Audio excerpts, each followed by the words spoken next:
The Social Dilemma is a documentary that was first released on January 26, 2020 at the Sundance Film Festival. It was directed by Jeff Orlowski and produced by Larissa Rhodes. It was released on Netflix on September 9, 2020. The film explores the rise of social media and its effects on society.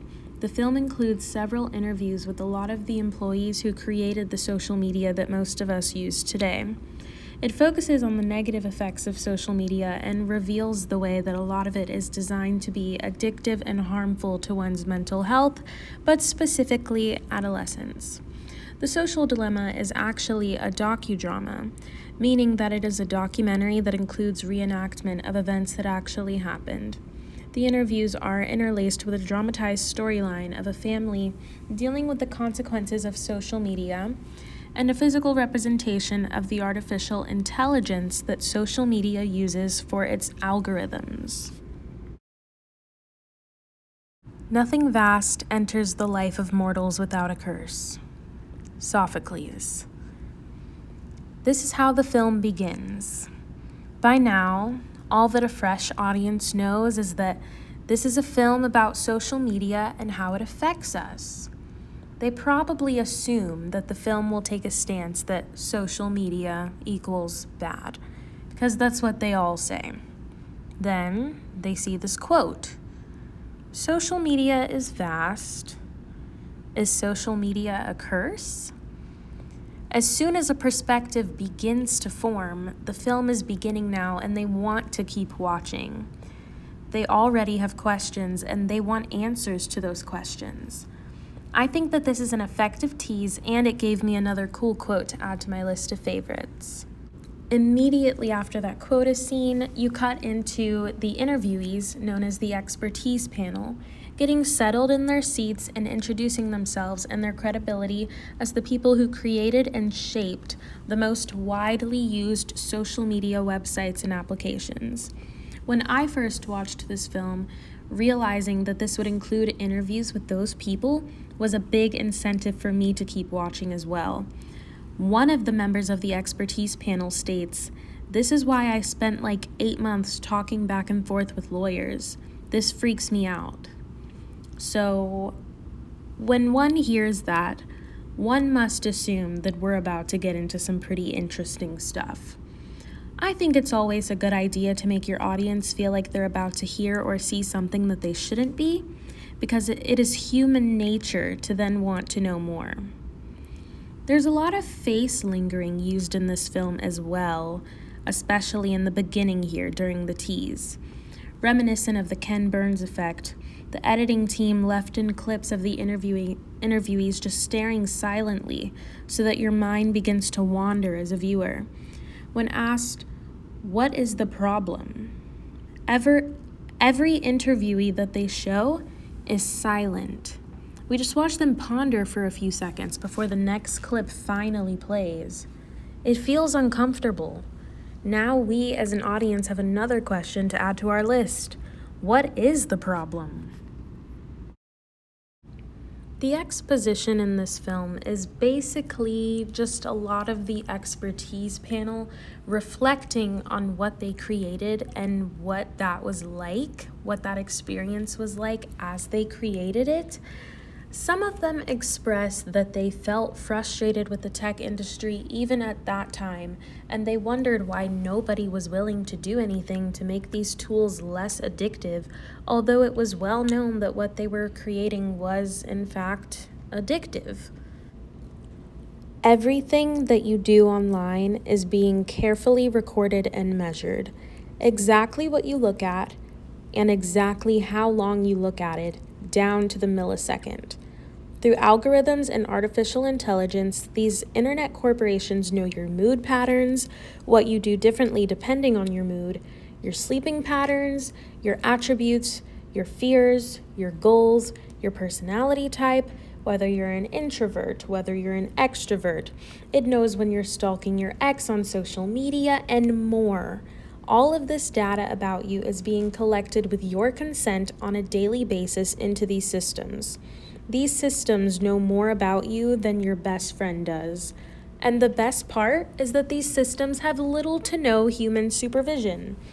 And the more data that they collect, the better that they get at predicting your actions and knowing who you are deep down inside. When these models can predict your actions, when they know what you're likely to click on, what you aspire to, that knowledge is like a gold mine to advertisers. Then they can adjust their advertisements to fit you, resulting in just about a guarantee that the advertisement works and you end up purchasing the product.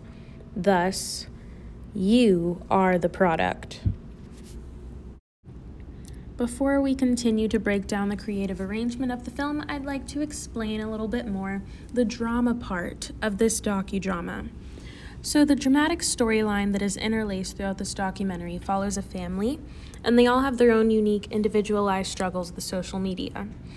There's a mom character who is pretty true to most real-life moms. She knows and preaches the dangers of social media, but she still spends so much of her own time on it herself.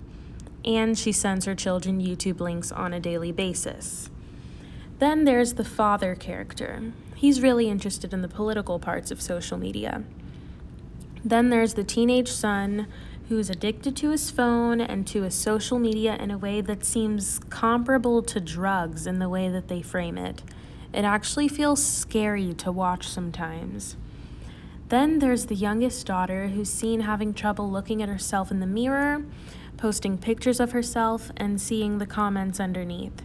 She's also very clearly glued to her phone. She seems to suffer with self-esteem due to social media. Lastly, there's the older sister who is meant to serve as the voice of reason. She's the main one in the family who's preaching anti-social media, and she spends a lot of time worrying about her brother. The climax of the film feels like when they begin discussing the political divide that has occurred in America and the idea of remote control warfare. World leaders can now manipulate other countries without even invading their borders with a tool like Facebook. Political divide has always existed, but it seems like we're more divided now than we've ever been. The internet contributes largely to this polarization, as well as the topic of fake news. It is so much harder to find the truth on the internet these days. False information on Twitter spreads 6 times as fast as the truth on a credible source. One has to go out of their way, it seems, to find actual, confirmed to be true news. This results in a wide spread of misinformation.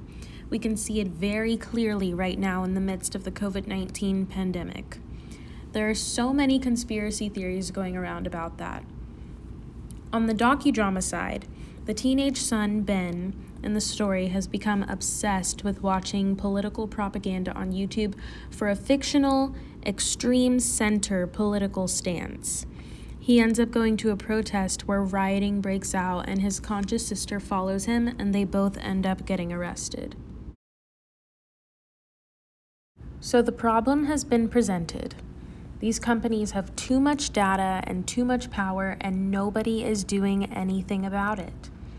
Members of the expertise panel offer many different potential solutions to this strange circumstance. Maybe the companies should be taxed for the data they own. Then they would have a reason not to just go and collect all the data that they can.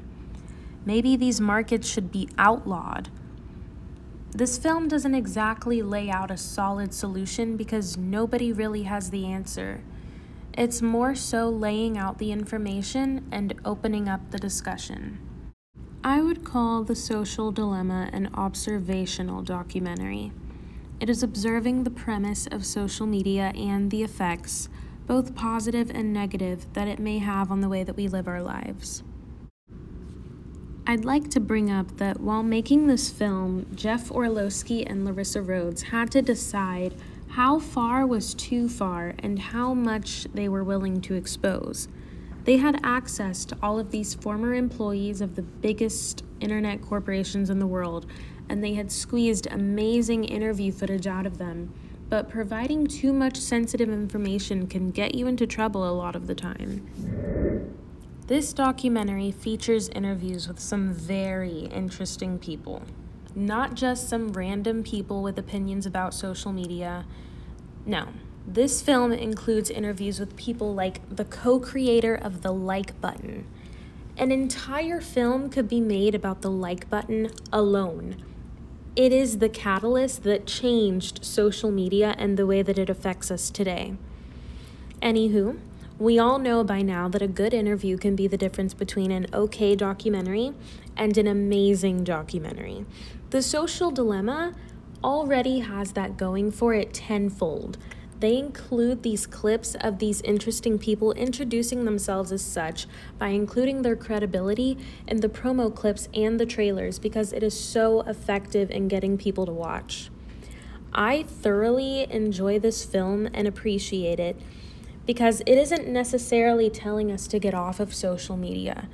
We can come to that conclusion ourselves. It already knows that there are already so many works with that message and that message is ineffective in actual progress. Instead, The Social Dilemma explains how social media controls our lives to an extent that we likely don't even realize. No, it doesn't present any solution to the problem. Yes, maybe they're hypocrites for condemning what they built, but they're not wrong. We already know the positives of social media. Here, they present the negatives to us.